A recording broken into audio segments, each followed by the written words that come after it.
Good to see everyone. Say hi. Tell me how's it going. Did you sail this week? Let me know if you sailed. If so, what was it like? If you didn't sail, what have you been doing? Otherwise, we're on Maui still, stuck here. So my family was supposed to go back to Germany, or we had flights to go back to Germany, which have been canceled. And Paul, do you want to talk about your experience a little bit? Oh yeah, my experience is like nearly the same, right? So we are, our flight goes like in 10 days, almost. 9 days, and they are completely canceled. So the airline canceled all the flights? The airline canceled all the flights. So we used to fly to Canada, and then from Canada, like from Vancouver, back to Europe, to Frankfurt, and then back to Berlin, Germany. But the flight, everything is canceled, like everything is completely canceled, so we got a visa extension now. When would your visa normally expire? On the 4th of May.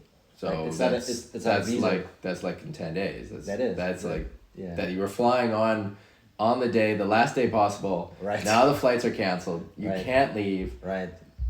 But you were able to get an extension for the visa waiver. Right. So yeah, I rode with the embassy in Washington, like with the German embassy in Washington. Then they forwarded me to the embassy in San Francisco, because the embassy in San Francisco is responsible for the Hawaiian areas and stuff like this. So I was in contact with them. They sent me several links, and I have to register there, here, there, and there. And then we wrote like some emails with someone in Honolulu, like who's responsible for the ESTA extension, for a kind of an emergency extension that is just when you basically when your flight is not leaving, when your cruise ship is not. So in the end, you're staying an extra month in Hawaii. It's the end. You get an extra month in Hawaii. That is a long That's story not short. too bad. That's not too bad. That's true. I'm still saying I'm stuck and stoked here. Stuck and stoked. I like that. on that. Maui. And yeah, let's see. Maybe we're here for another 30 days. So maybe we're leaving in June, July. Who knows? I mean, the restrictions are really. Yeah, it's changing every day. We're still able to sail here on Maui, which we're super grateful for, that they're encouraging people to stay active and stay fit and get in the ocean. Right. Since we saw you last week, we've had some drama here just amongst ourselves. I tweaked my knee pretty badly, so I did a big back loop off the lip, so it was an aerial back loop. And I was maybe about 30 feet high, like 10 meters high. It was pretty high. It was pretty windy. Super high. I saw with my own eyes. It was a super section. And I landed super flat on top of the whitewater. And the whitewater was kind of coming up as I was coming down. And all the weight went on my front knee. So I'm getting an MRI on that tomorrow. Fingers crossed that nothing is serious. If there are any knee doctors, orthopedic surgeons watching, let me know, and I'd love to get a second opinion on the MRIs when they do come through. Paul had a bit of drama of his own. You want to say what happened with your drone? Oh, no. So Paul's been filming with his drone, and I have to say it's the most amazing drone footage I've seen at Hokipa. He's really capturing the spot and getting super low. And it's amazing. Some of the footage, which we're going to release at some point, is really amazing. I absolutely love it. And I'm happy that I'm safe. But he got a little bit too... Icarus flew a little bit too close to the sea this time. Yeah, let me explain that. So, because I think I was capturing Paul from Fishbowl Diaries, because he was like on a decent wave, like riding it. And then on some part, because I really love to fly low with the drone, but that also means that you have really focus on your panel. You know, like you don't want to make any failures, any mistakes, because when you fly that low, because there are sails and kites and waves. So, and then I was distracted for just a second on my flight, because I don't know what happened, but just for 10 or 20 seconds, I looked up, and I looked back on my panel, and then it says just like, disconnect, black screen, everything black. I never had that before, and I was shit. I think maybe. Then I looked up, looking for my drone, like visually, like just looking for it. It's not there anymore. And I was checking my last like my last data, my last Yeah. data from my drone, and it says like my drone was actually 7.6 meters high above sea level. So that means, and the last picture I seen on my screen was like a really, really big set coming in. So Okay. at least it must be 7.6 meters. So And maybe higher, you know, like, because it also catched my drone. And So Dom Dom's asking how low does he get with a drone? It's currently on the bottom of the ocean, so too low. hip high. I tried to fly hip high. He was trying to get the footage from the waist, from the harness high, and a big set took it out. So now it's on the bottom of the ocean, which there's a story actually from Robbie Swift where he lost his drone, similar kind of situation, and he had the GPS information. So when the drone goes down, you get the last GPS location that it was, and he went out with some divers, and they found the drone, and that was really important for him. One, to get the footage, because so many of these things, like footage is so valuable. Like when you're filming as a windsurfer, it's actually really hard to get good footage. Like some of these moves and the camera, they really only line up, you know, once a year, once every 2 years, especially if you're filming wave riding rather than jumping. And to get the angle right, get the move right, get the everything in the right frame and focus, light, and also the like light conditions, like to get all that together and then get the good riding together is so difficult. So getting the SD card is so important. And then for Swifty, and I don't know if this applies for you, by retrieving the drone, he was able to get the insurance on it. I hope that too. So I mean, I will definitely when the waves are going down, it doesn't look like this. Mm-hmm. Yeah, I think we've got waves for a while. Yes, and here. since I lost my drone, the waves are getting bigger and bigger. So actually, I hope that my drone like sank down to the bottom. Yeah. And was just like stuck between the rifts. So and I think that's probably often the case. I don't think it's too far, but the problem is with all the water moving, the sand is also moving, and so there's a good chance that it's covered in sand. So we don't know. We'll see. We'll see if we can find it. But it's just a drone. You know, it's easy to replace. I mean, your knee is more important. Knees are harder to replace than drones. That's true. Do you have any? All right. I think we've got everyone tuned in. People are tuned in. We've got some questions coming in. Shoot your questions. We'll answer them. Yeah. So the structure for this is I'm going to go through just a little talk about some lessons that I think are relevant based on the questions I've been getting. And then we're going to go into the footage. So we've got footage today from Dom, from Magnus, from Roberto, and from Tristan. Really interesting. And it's about? It's mainly loops. It's all loops. So it's back loops and front loops. And it's just all loops. We're gonna do a bunch of loop footage, loop review today. So if you've got questions, ask them. Questions are there somewhere, I think, for you. Yeah, so you can, the best way to send us questions is, and I hope that works, is like where my finger is pointing, there's like the symbol with the question mark. So just tap on this and write your question down. And then so it pops up. We've got to kind of like come and look at it. And we got a question, when did I start windsurfing? I just maybe he's asking me. I don't know. Maybe he's let's we can both answer it. Just super quick. So I started in Hawaii. My dad is one of the original, from the first generation of wave riders, and so I grew up around windsurfing, but I was never pushed into it. So I started pretty late, maybe like 9 years old. So still pretty young, but late for like as a kid getting into a sport. But I was always around it my whole life here on Maui. What about you, Paul? I started windsurfing when I was 12 and I was in Portugal, actually. Okay. So that was my first lesson. And what do you think about what are the earliest age to start windsurfing? What did you experience? You know, so I had a Zoom call with a windsurfing club over a few days ago, And this was one of the questions that came up is, a lot of the people in the windsurfing club have kids and they want to get their kids into the sport. And I think that it doesn't make sense to start too early. Windsurfing is such a hard sport and it requires a lot of physical strength and mental strength. And so I really see windsurfing as something to learn from 10 on. And I don't think there's even a problem in learning when you're 16 or 17 or 18. It's a really great sport to get into when you're coming into your strength and your adult mind, so 15, 16.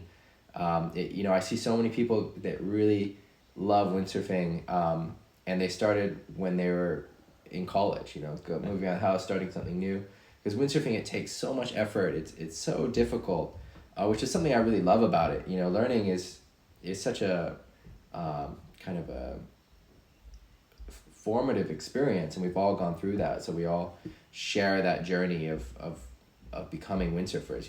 You have to become a windsurfer.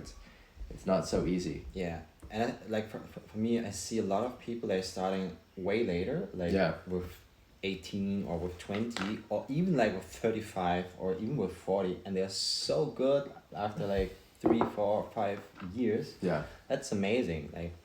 Some of them are better than I am, so it's just so I don't think if you're a parent, I don't think it makes sense to rush your kids into the sport, because then they might not like it, and it's a really hard sport for a kid, so you've got to make sure they've got the physical strength and the mental strength.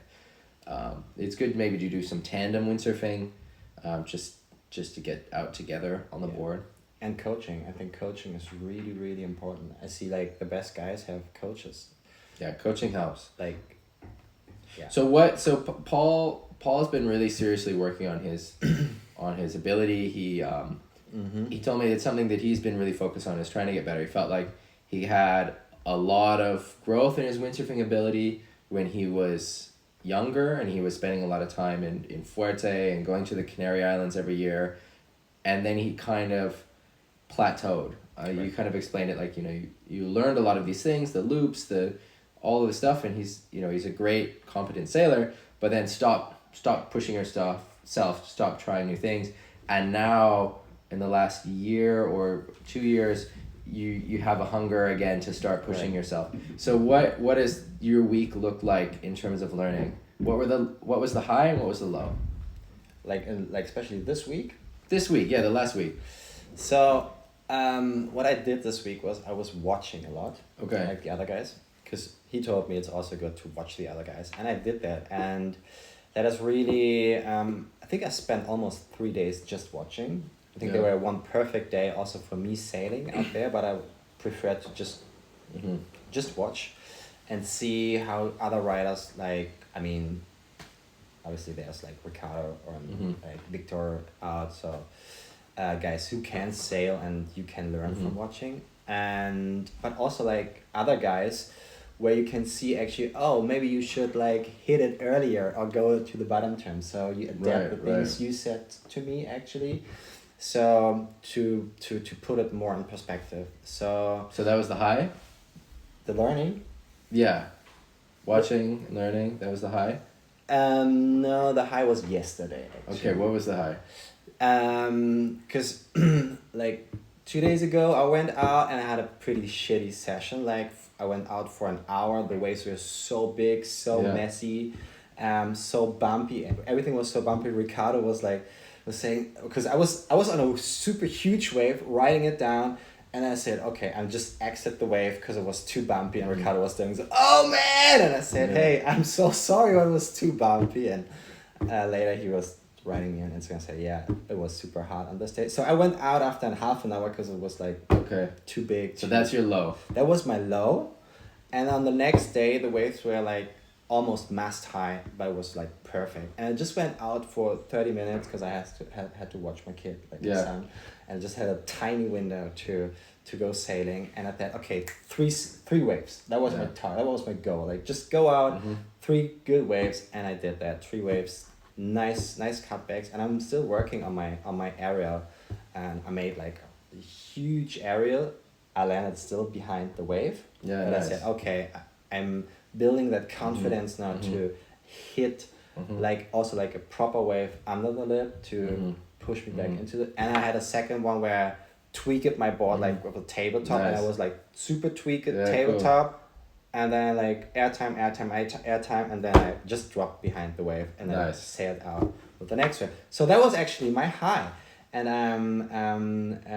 that was pretty fun. All right, that sounds good. All right, so I want to get into just like a little overview with some. It looks like we've got a question. Let's check the question, and then I'm gonna get into an overview of some tips, and then. What's the question? How can I land backslip in a soft and controlled way? Thanks. We're going to get into that. The whole session today is about back loop. So stick around. We're reviewing footage and it's all about loops. So back loops and front loops. So tell your friends now if they want to learn. So anyone that wants to learn back loops, soft landings, forward loops, tell them to get on the stream. Now. Because that's what we're going to cover today. All right. So some basic rules. So one thing that keeps coming up, this is for wave riding, is that placement and timing is everything. It's so important. You know, the ocean is this really incredible, chaotic force, and you can never project what you want to do onto it. You have to be reading what it's doing and then reacting to that. And this is so key. This is so important. It's really the number one thing. It's getting on the right waves and being on the right place on those waves and then riding the waves with the right timing. It's so important. And it also has to do with the jumping as well, because with jumping, you know, it's again, you want to have the right ramp, you want to have the right wind. So it's really about being in sync with the waves. And so that can be really difficult because the ocean is chaos. It really is just chaos made physical chaos. And so how do you do that? So I've got a few tips, a few heuristics that you can apply. So one heuristic, which I think is pretty important, especially if you're dealing with bigger size waves, but also with small waves. Don't ever come back to the beach without a wave. So if you don't have a wave, or you don't have a good size wave for the day, like average or bigger size wave for the day, don't come back in. Jibe again, go back to the outside and try to catch another wave. Because what happens if you come in without a wave or on a small wave, then you're out of sync with the sets. And so not only will you have a worse wave for the day, but that means when you're going out, there's a good chance that you're going to be going out facing the set that's coming that you didn't wait for. So it's so important to be patient. Don't come in without a wave. Make sure if you're coming in, come in on a good size wave. And so it doesn't have to be the biggest wave of the day, but it should be average or bigger. If you're coming in on a tiny wave or without a wave, it sets you up to be out of sync with the ocean, and that's not what you want. The number one thing is being in sync, finding your place, finding your timing. You can also see that from other riders, like also Ricardo and like you and Victor. Everyone is like jibing out if they see there's no wave. Like, so they're really it's a lot of waiting. It's a lot of positioning. It's true. Yeah, it's so true. And it's so important that to break the pattern. Like if you just go in on small waves, maybe that is what I have learned. Like in the beginning, I just catch maybe one wave in a whole session, like in 2 hours. Yeah. And seeing like, I don't know, like Marcio or Ricardo or you like catching like tons of waves. And shit, what do I run? Yeah. Well, this actually brings me to my next point, which is watch the better sailors. So there's so much to learn from the better windsurfers. So when you're at a spot, pay attention to what the better sailors are doing. Follow them even. So sometimes what I'll do if I'm in a new spot, maybe in the Canary Islands or somewhere else, I'll try and find the best local guy and be kind of his shadow. So I'll watch what he's doing, I'll watch where he's catching the waves, I'll watch where he's starting to ride the waves, even going out with him and then try and get the one behind what he catches, and then I can kind of watch what he's doing. And then that also, we're talking about getting in the rhythm, that can help you get in the rhythm. So it's really important to find the best guy or one of the better sailors or woman, just the best sailor out on the water, and to pay attention to what they're doing, pay attention to where they're riding, pay attention to how they're riding, pay attention to their rhythm, get in their rhythm. And if you are the best sailor at the spot, first, congratulations, but second, find better sailors to sail with. So in terms of learning, it's so important to sail with people who are better than you, who push your level. And that's true for every level of sailing, whether you're me or Bradzinho or Philip Koster. It's really important to sail with people who are pushing your level, because you see things, your brain sees things, it pushes you to try something new, try harder, and so you don't get stuck in a plateau. I just want to add, because since that happens to your knee, Yeah. I'm at the beach without my coach. So I started kite surfing this week. that was my lowest point this week, because I just went downwind and walked like up for an With the hour. kiting? Yes. So the moral of the story is no kiting. Yes, right. I never went to the beach I'm without your coach. only partially joking. We've got a question coming in. Is it true that the best is to wait for the last wave of the set? It should be bigger but safer, because if you fall, you will not be likely to be washed by the next wave. I like that question. So the answer is not yes or no. The answer is it depends. Every spot is different. Every day is different. So some spots have a consistent pattern. So at Hokipa, I would say that the last wave is not the best. I'd say the second, third, or fourth wave is the best. The first wave is normally smaller and really bumpy. So you want that first one to come through and clean up the break, and then the next ones are cleaner. And the last wave will often be a whitewater wave, which you want to avoid. As a general rule, it doesn't matter where you are, you don't want to be riding waves that are forming in the whitewater for two reasons. One, they're also often bumpy, and two, they're really difficult to read. So for whatever is going on... No contrast, right? Yeah, maybe it's... Yeah, because they don't have a contrast, Paul is saying, which that makes sense. So it's you like end a ski, like when you go skiing. Yeah, I was just thinking that. Everything is white, and then you need like you have special... yeah, it's like this snow blindness. So you want to avoid the whitewater waves. But again, so this goes back to watching what the best sailors are doing at the spot. See which waves they're getting, because often there is a strategy to it. So in some places, it is the first wave. In some places, it is the last wave. In some places, it's the third wave. In some places, it's not consistent, and you just really have to pay attention. So again, it really depends on the spot. You have to pay attention to what the better sailors are doing, and pay attention to what the ocean is doing. Right. So what I can say on that is, like, when I'm looking at you and how you are hunting the waves, let's call it like this. What Graham is doing a lot on the water is when he's on the outside and is jibing or tagging and is going backward, he's just waiting and doing like this. You do a lot like this. Yeah. So he's looking like down the line and up the line, let's say. You know, like upwind and downwind to see how the waves are shaping. I think, right? Yeah, That is what yeah. you're doing. You can tell the surface of the ocean really gives you a lot of information about what is going to happen when that energy comes in and starts to break. So a lot of that knowledge you kind of have to learn. It's not necessarily... There's some little tips I can give, but it's something you have to just start being able to recognize. But the first step to recognizing it is paying attention. So when you're on the outside, look up, look down, see what the wave is doing. Every wave you catch, pay a lot of attention to what it looks like up, downwind, and then you'll have an idea of... You'll start to learn what signs to look for. Because again, also every spot is different, you know. Some spots you want to see, you know, more shape, you know, on the outside, which then you know that it will have a nice steep shape when it comes in. Other spots, it's more about the length. You want to have, you know, a really long line.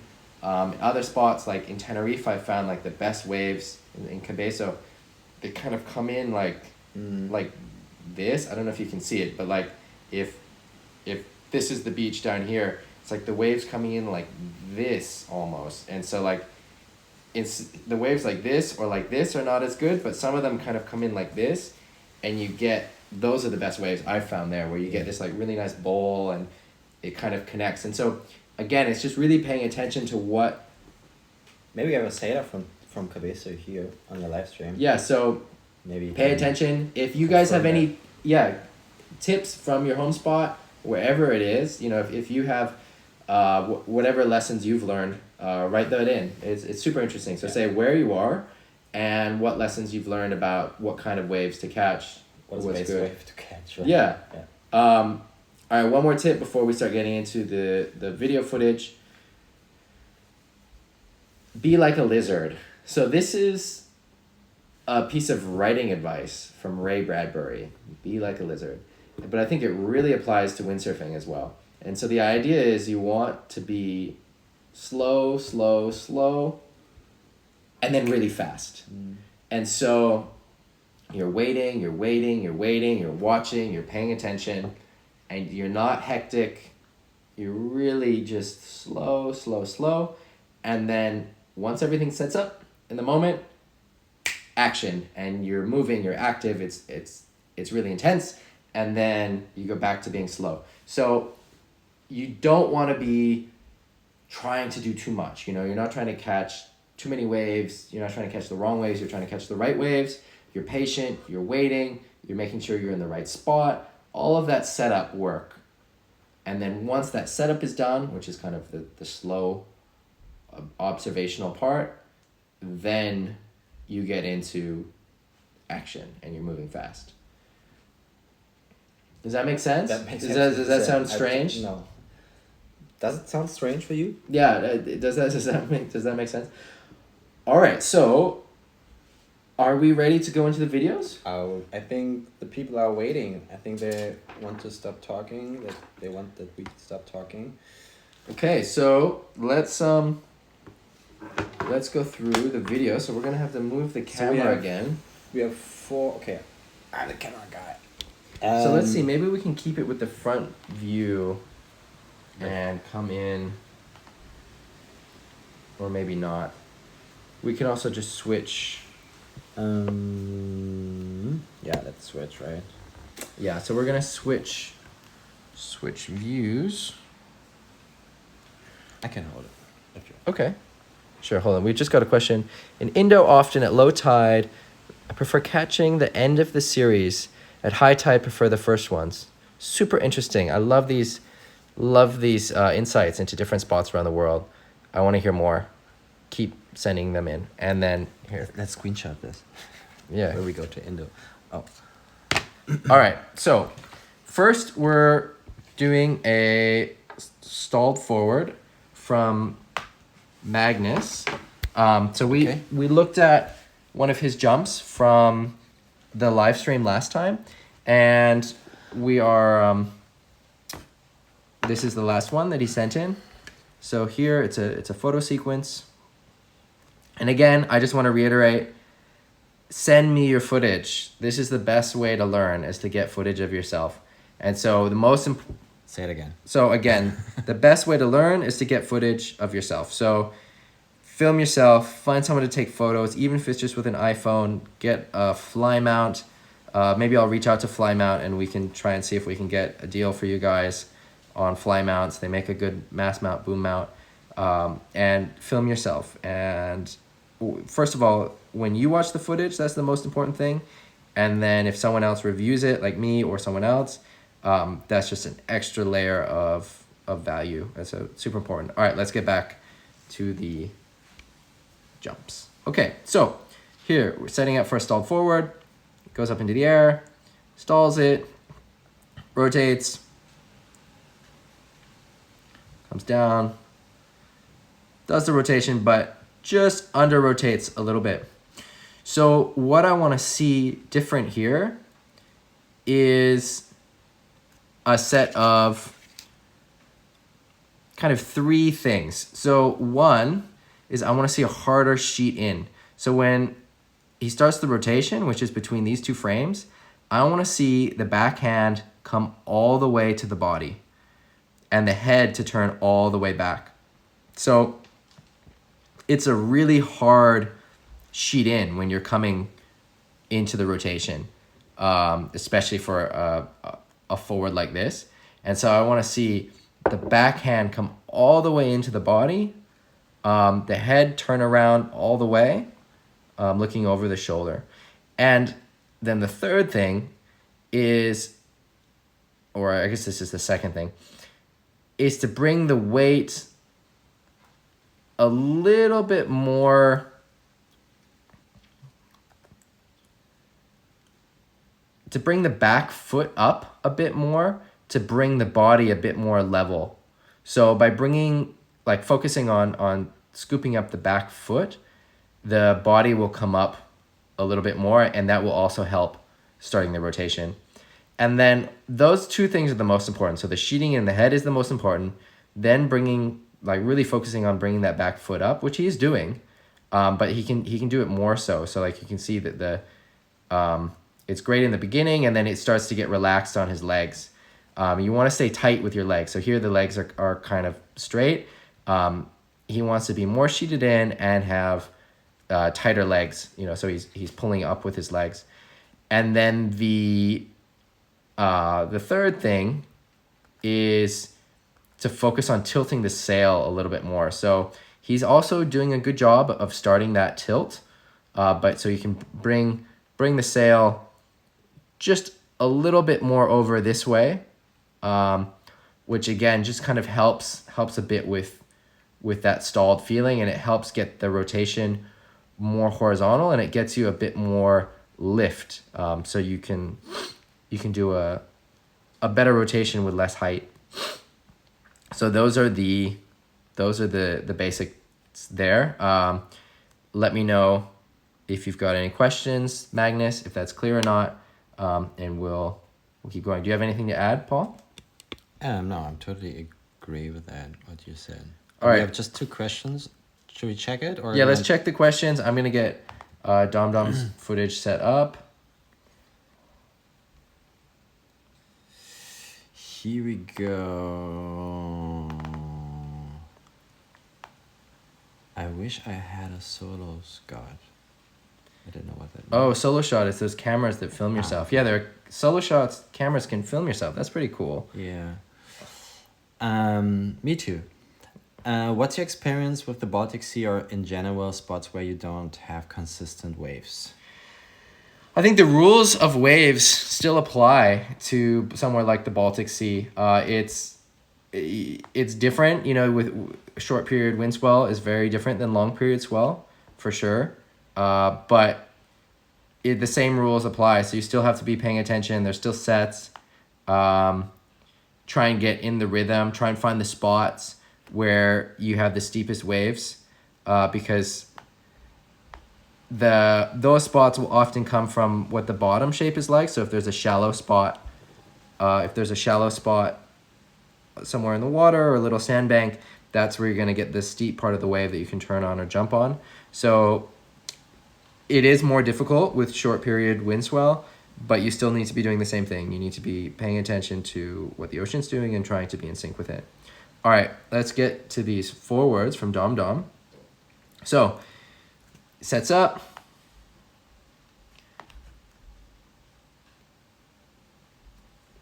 Little stall, great body position.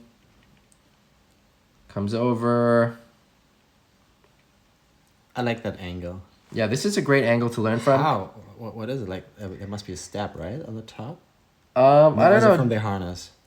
I think it's from the harness.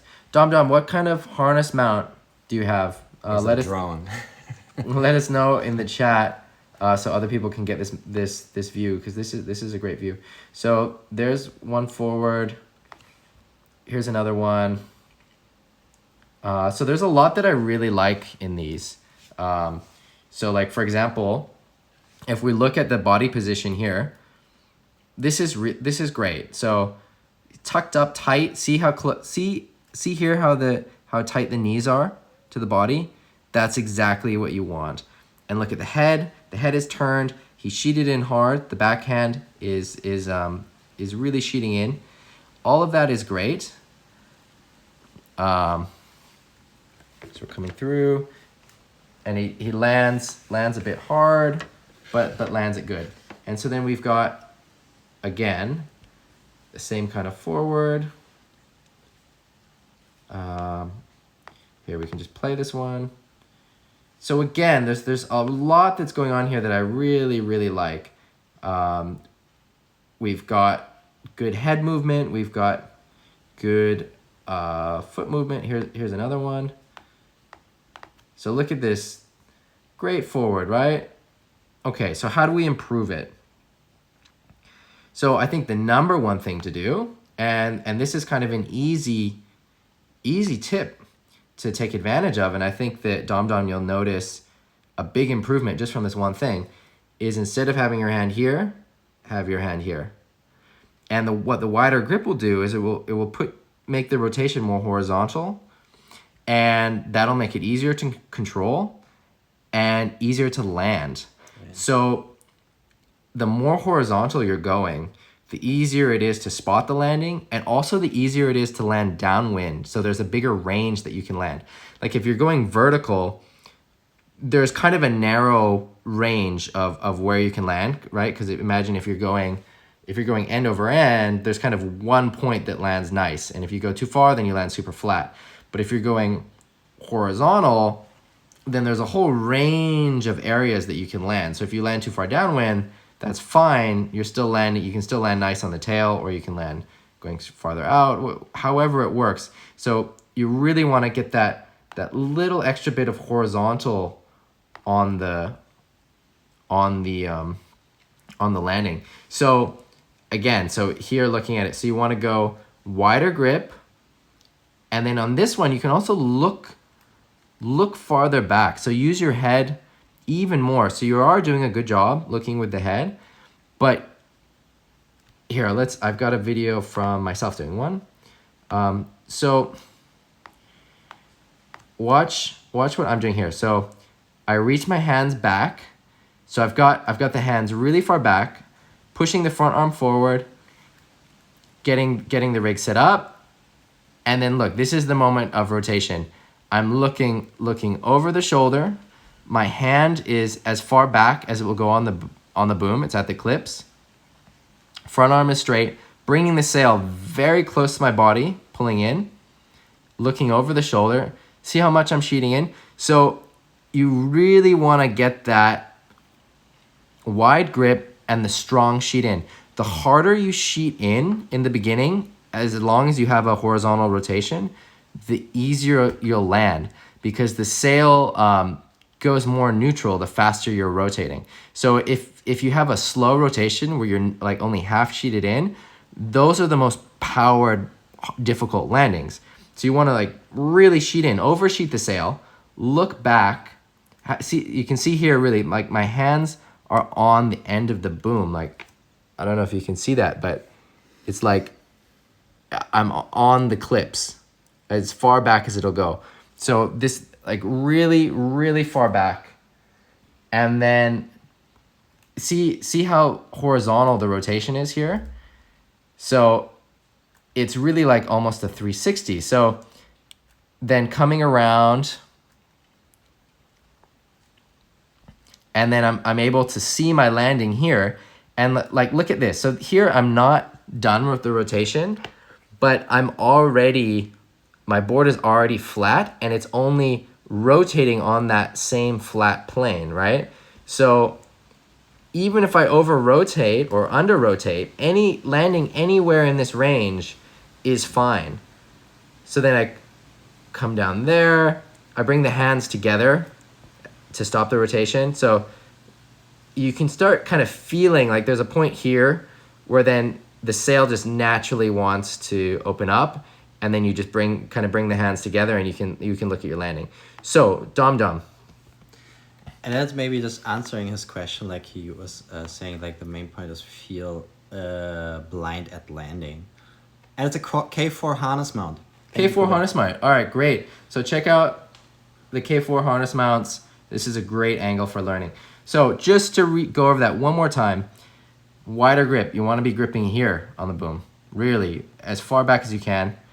Great leg position.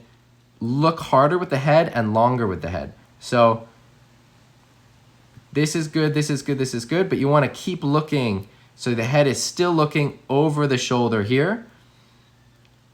And then it really only stops looking over the shoulder at this point. And then at this point, you can see you're landing about here. So you're looking between your legs, right? So now he's blind. No. So does that make sense? So you're blind here because you're looking up into the sky. Right. But if you've been looking over your shoulder, then you can see more of where you're going because that's the direction that you're going, right? So turn the head over the shoulder and grip wider. And those two things will make a huge difference. All right, let's move on. So we've got some back loops now, also from Dom. So here, I'm just gonna play this. Does it make it sense, Dom, for you? Yeah, tell me Was if it that helpful? tell me if that helps. Crystal clear, he wrote. Cool. That was an instant answer. All right, so now we've got some back loops. We're watching the video. Okay, so these are really good. There's one thing that you're not doing. So they look great. So like, this is wonderful. The only thing that you need to do a better job of doing is using your head in the rotation. So this is all great, except as you're coming down, you're looking, I don't know where you're looking like at the nose of your board. You wanna, instead of looking here, you wanna be looking here where you're gonna land. So let's watch one of the videos from the mass mount. So you can see that as you're coming around, you've done so much right in the jump, but your head is looking here. It needs to be looking here where you're gonna land. So you're really spotting your landing. It's so important in the back loops. So I've got a video from myself just to kind of show what that looks like. So this is not a great back loop. It's just something that I found on my computer from a recent session. But the reason I chose it is because you can see the head motion really, really clearly. So And the section you're hitting. just going up and then really looking where I'm landing. And that head motion is so important. And then you just come in so easy into the landing if you have it spotted correctly.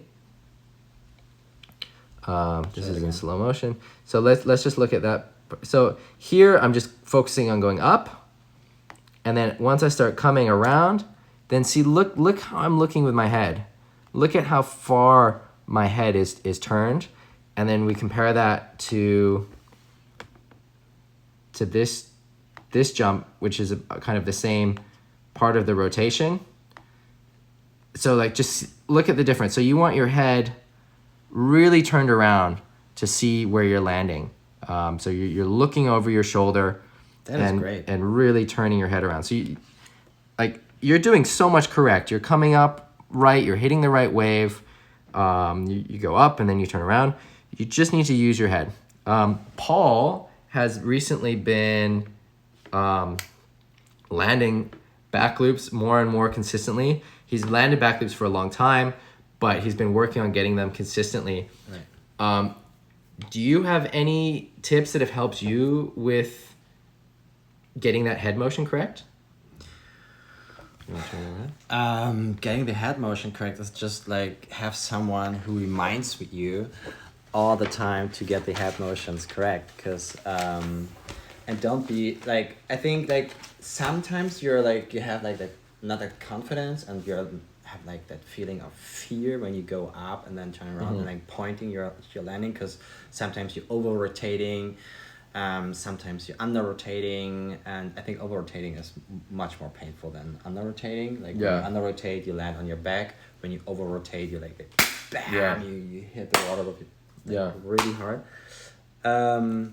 So I found it really useful if you really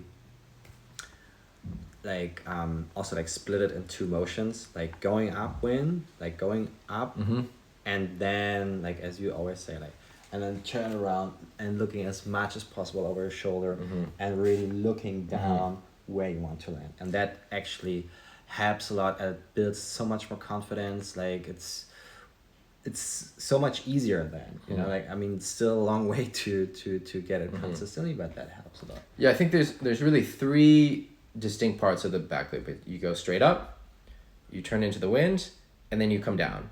And that part where you're turning into the wind and coming down, the head is so important. So you're going up, you're looking up, and then it's so important to look over your shoulder, and that puts your body in the right position, it puts the rig in the right position. It also gives you the ability to control where you're landing, because if you don't see where you're landing, how are you going to land, right? Landing blind is really impossible. Landing in the dark is impossible. No look like landing. You want to have as much time as possible looking where you're going to land. And so it's like if you're doing when you do like a spin just on the ground, like you do a spin, and the way to do that and not get dizzy is you focus on one spot in front of you, and so you're turning, and then when you bring your head back around, you're looking at that same spot again, and you can keep turning. It's like how ballerinas do it, I guess. I don't know. But anyway, so the point is that you really need to use your head there. So it's so important. So let's just quick recap. I think just like one more thing is, and I think we already said that in the sessions before, is one major tip I got from you is to when you hit the lip, and try two things, like just jump like as much as like upwind as much as possible, and also like downwind as much as possible, and see what happens, and then like try to find the right balance, you know, because you will see, because I did with you when we were in South Africa, right? So I was just trying to jump as much as possible into the wind and see what happened, and that gives you a really good feeling, and how over rotating, under rotating can feel like, or like the motion, like what happens to the motion when I go more upwind or jumping up downwind. Yeah, so that's a great point from Paul. So it can really help to go experiment. You know, you're trying different things. So go really upwind as you think you can. Try taking off downwind, and you see what these differences do. I think most people probably need to take off more upwind than they're doing. Dom is asking how to stop over rotating. So looking with the head actually helps with that, because then you're rotating more just with your body and your head rather than pushing it with the sail. So if you really just go up and you just get into the wind and you think about using your head to do the rotation rather than the rig, then it really helps you to not over rotate. And then again, if you're looking at where you want to land, and you really have the spot picked out where you want to land, and you're coming into it, and you start over rotating, you can steer the board downwind again. And the way you do that is by pushing with the front arm, straightening your front arm. You're kind of pushing your sail, pushing the whole rig, the boom, the sail, everything towards that place where you want to land. So you're kind of bringing it in front of you. And that really helps to stop with the over rotating, because that sheeting in motion, it brings the nose of your board, it brings the whole rig, everything more downwind. I think, and that's like so underestimated. I mean, it's so important in every sport, and everything you do is like where you're looking, where you're pointing, where you're focusing, and where your head is looking, where your eyes are focusing. But I think in windsurfing, it's so important, even in jibing, even in tagging, in looping. It's so, in wave riding, you know, you like the one thing you told me, like just facing more 12 o'clock or something. You said like something like this to hit the proper section of the wave, instead like going down and then hitting like the lower section of the wave. I know everything is so fast and so quick, and everything happens so fast, and sometimes it's like so gnarly, but like really, the head is so use your important. head, use your eyes, look where you want to go. Right. We're getting a question. The sail is getting ripped out of your hands when you're landing. So that's because you're landing too flat. So doing all of these things will help with that. So breaking down the rotation. So just going straight up, doing the turn, and then coming down, and really using your head and your eyes to look where you want to land will help with the landing. So then, and you want to focus about landing on the nose of the board. So your board is coming in at this angle and then facing downwind. So let's just quickly look at the footage one more time. Just add a maybe. Tell me. And correct me if I'm wrong, but I also would say like a wider grip helps you with that. Like, you know, get the sail ripped out of my hand any point. I would say like a wider grip helps you with that, because then, like, you know, like when the sail is more sheeted in, it's not like that open, because when I have like so narrow grip, there's so much wind to. So in general, if you're sheeting in, you're stopping the backloop rotation as you're coming down, and if you're sheeting out, you're accelerating it. So if you have a wide grip, that can kind of force you to sheet in more. That was like the question from Toby now. Like if you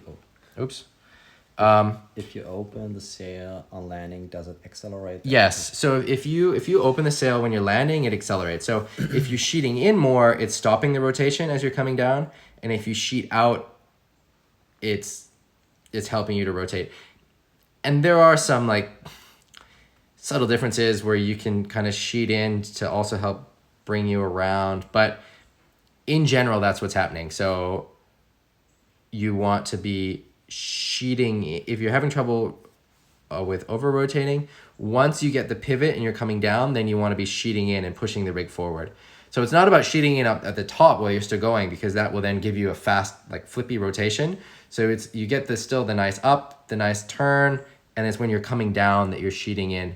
So I just want to go quickly over this one more time, and then I want to get through some more footage, because I want to get everyone's footage this hour. So see, coming really downwind. So see, look, so I took off on this angle, and then I'm gonna land on this angle. So really downwind and really on the nose, and then the sail just comes around.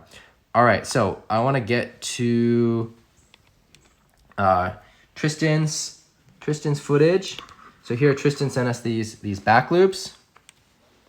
So he's coming so close. So close. Here's another one.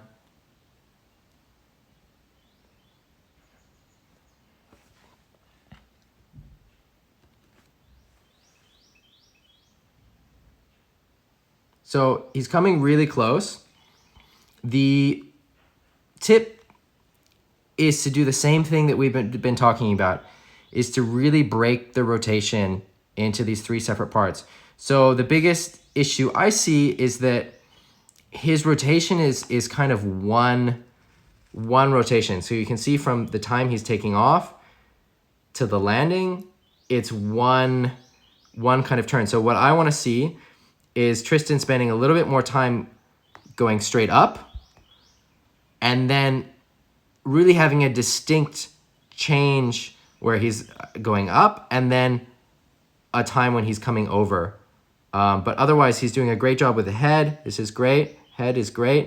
You can look a little bit more with the head. But the biggest tip, the biggest takeaway is to really think about breaking up the rotation, because you can see like those were smaller jumps, and so it was kind of okay to be doing this like continuous rotation. But now here, where he's going higher, this is a higher jump. Look, he's getting more high, but because he's doing this like continuous rotation rather than going up and pivoting, he's over rotating. So that over rotation will be fixed by, again, breaking the back loop down into these three parts. So going up, turning at the top, and coming down, and using your head, using your eyes to guide that process. So here, again, he could be looking a little bit more over his shoulder, but the biggest thing is that it's a continuous rotation, and that kind of works. So that continuous rotation kind of works for the for the smaller jumps, you know, like in those first jumps are really small. But for the bigger ones, then he's over rotating. So you want to get in a good habit of doing this like 3-part rotation, and even on the small jumps it works. So you go up, turn, and you come down and land, instead of doing one kind of continuous motion like that. And that'll help a lot. So we've got one more forward I want to get to. So we're going a bit quick because I promised everyone we would get through their footage. We've got a few more questions.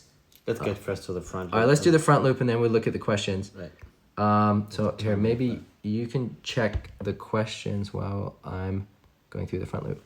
So I'm gonna go through the front loop, and then if you want to read the questions and in the pause, we can talk about it. So we've got this from Roberto. There's 1, here's 2, and here's 3. So I'm gonna choose this one to talk about. We'll go through it a bit in slow motion. So first of all, killer rotation. Roberto, that is sick. That is so radical. It's insane. Mad respect. Big balls. That is a gnarly, crazy rotation. I have a ton of respect for you. Sick. It looks scary. I would be scared to do this. I mean, this is almost a new move. Bordering, yeah, it's almost a new move, I would say. This is almost a new move. It's so radical. This is like really a killer loop. So I think that I mean, I love this. Mad respect for doing this kind of crazy killer loop jump. But if you want a more controlled, softer forward, you want to try going more horizontal. And so you can do that by practicing speed loops, which will just help teach you the rotation. So, which spot is it? Do you know that? I think this is in Chile, but let us know where it is. So one thing that this is something that can really help everyone who's doing forwards, whether you're learning forwards or are already doing them and just want to get better. The forward loop is not a somersault. So here he's doing a somersault, right? You see that he's doing like a front flip with his body. Which is super radical and crazy, but it's really different than these controlled horizontal forward loops. And in fact, it's almost opposite. So when I'm rotating in a forward loop, I'm actually pulling away from the rotation. So I'm rotating this way, but my body's pulling this way. And so by pulling hard against the sail and the wind from the sail are causing the rotation to happen. And that's how you get a lot of control, because then you're steering the sail through the wind rather than trying to do a front flip, front somersault with all the gear. So again, that's the most important thing. You're pulling against the rotation. So we only have a minute left, so I'm going to be super quick on this. If you've got more questions, DM them to me, private message me on Instagram, write comments on my post. It doesn't matter. Write it in, tag me in your footage, we'll go through it. So, Roberto, the other thing you want to do is you want to have a wider grip. So like we talked about before, you want to be gripping on the clips. And you want to have a straight front arm. So here, your front arm is bent, and as you're kind of doing this somersault rotation, you want to have a wide grip. So let's go back to my clip. So you've got, look at this, you've got wide grip, so grabbing all the way on the clips and bringing the sail really into your body, leaning against the sail. And I think the best way to practice before you start going too high, like you're doing, which, I mean, it's super sick what you're doing. I love it. But what you want to do is practice on speed loops. So practice just taking off on little ramps and trying to get that horizontal rotation. And remember, the front loop is not a somersault. You're pulling against the sail. Instagram is running out of time. I'm Graham Ezzy. Follow me. More tips. Send me a video. This is Paul, Wave Traveler on Instagram. See you next weekend.